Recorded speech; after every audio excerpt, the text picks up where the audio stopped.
Hi, Kerry Garrison with 888 VoIP Store, and today we're going to take a look at how to configure the Cisco SPA500 Series phones with 3CX. Now the Cisco SPA500 phones may look familiar to you if you ever used the Linksys SPA942s. In fact, they're very similar, but with a handful of better features. The keypad's been redesigned, the buttons work a lot better, the speakerphone has been enhanced, so they're not exactly the same as the Linksys ones. They've got some nice improvements to them, and there's now a whole family of phones under the SPA500 series. There's a very low end, no display, simple two-line phone, good for lobbies, break rooms, things like that. Then you can move up to this phone, looks like the SPA504, very common phone for use on the average desktop, and then all the way up to the executive phones like the SPA525G, which has a color display, built-in Wi-Fi, built-in Bluetooth. So you can have a deployment that has very similar phones across the entire organization, and with 3CX, they're actually really easy to get up and running. There's three different ways that we can configure these phones. There's a manual provisioning where we just go into the phone itself and set it up to work as an extension. The phones have a web GUI on them. We just log in, put in the credentials, the phone's going to come up. The second method, which I call semi-automatic provisioning, is where we use 3CX to create a configuration file. Then we go into the phone's web GUI, tell it where that file is, and now the phone will grab that configuration file and provision itself. The third, which I call automatic provisioning, is where we set up the extension in 3CX, but we have a DHCP server that can push out DHCP option 66, in which case the phones, when they start up, will grab a boot file information from the server and then know how to go find the configuration file, and the phones will automatically come up. And there's some pointers along the way in how to make that process even smoother, which we'll look at as we go into this. The first thing we need to do is set up an extension in 3CX. That's pretty simple. We'll just go ahead and log in to our 3CX system, make sure we have an extension ready to go, and we'll go from there. So as we can see, we have this workshop phone here that's not registered. That's the one we're going to use to configure our system. So we'll go into that. It's extension 210, and even though it's not a good idea to use a very small password, just for the sake of simplicity, we're going to go ahead and use the extension number as the password. We want to go to the other tab and make sure the SIP ID is also set for 210. And that's all we're going to need in order to get a phone up and running. After that, we need to log into the phone's interface and provision the phone. So let's go ahead and do that step. So we go to the Extension 1 tab, which will give us our information here. And we're just going to put in our credentials that we need. First, we need the proxy server, which is the IP address of our system. We're going to put in a little description. This will be our workshop phone. It's not used for any type of credentials, just for a descriptive piece of text. We're going to have 210 as our user ID, 210 as our auth ID, and 210 as our password. Submit the changes,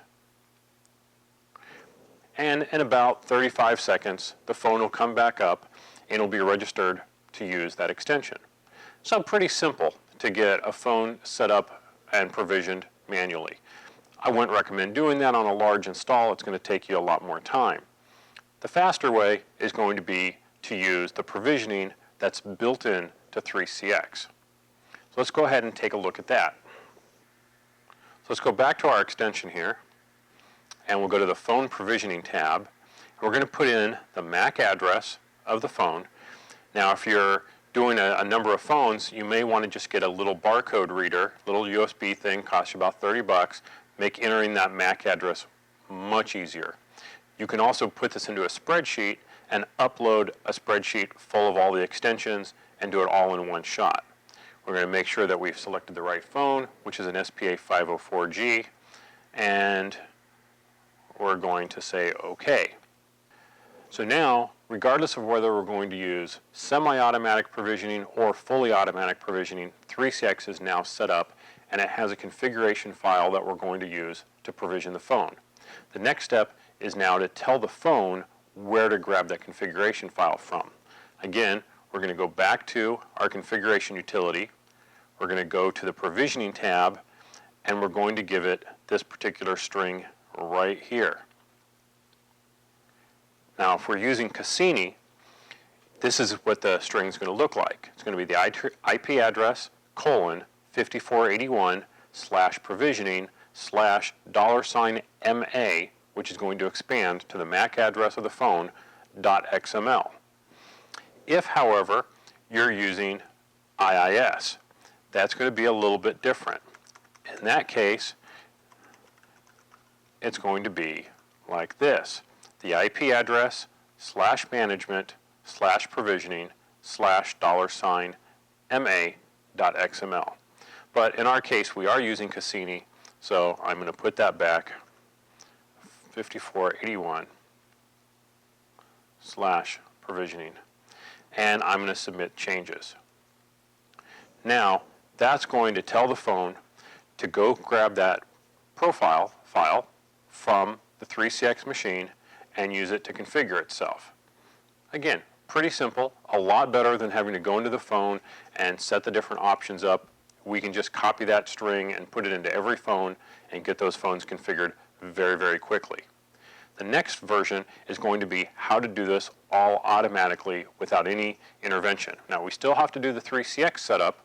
We have to create the extension, tell it what phone it is, and the MAC address, but we'll be able to pull a phone out of a box, plug it into the network, and it'll come up and provision itself. Now, to do that, we actually need to use a DHCP server that can do scope options. Now, a good one for that is going to be the Microsoft DHCP server that's built into Windows 2003 or Windows 2008.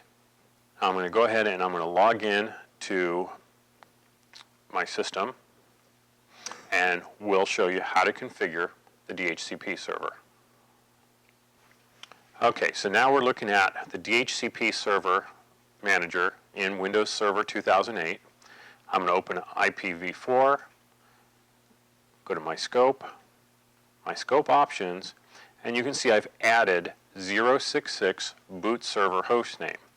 Now, if I open that up, I'm going to have that same exact string that I put into the phone before. Again, this example is using Cassini. If you're using IIS, you can look down here into Notepad and you can see an example of how you would use it with IIS. Remember, IP address /management/provisioning/ $MA.xml. If you're using Cassini, we're going to use the example up here, IP address :5481/provisioning/ $MA.xml. I'm going to save that. Now, if this is the first time you've added that option, you are going to need to restart the DHCP server. So I'll just select Restart. Wait for it to come back up. All right, now that my DHCP server is back operational, I can come to a phone. I'll go and just do a factory reset. So none of the parameters that I've put in there before are going to be there. This is going to grab the configuration directly from the DHCP server, get the information as where to look for its configuration, and then go pull that from the 3CX server. This is certainly the easiest way of getting the Cisco SPA500 series up and running. Now, once they're up, you're going to have keys on here for doing call transfers, call conferencing. You'll have a message waiting indicator light on top to tell you if you have messages. You'll be able to press on the little messages button in order to go right into the voicemail system. So it makes it very easy to set up these phones because you don't have to remember all the little steps that you have to take.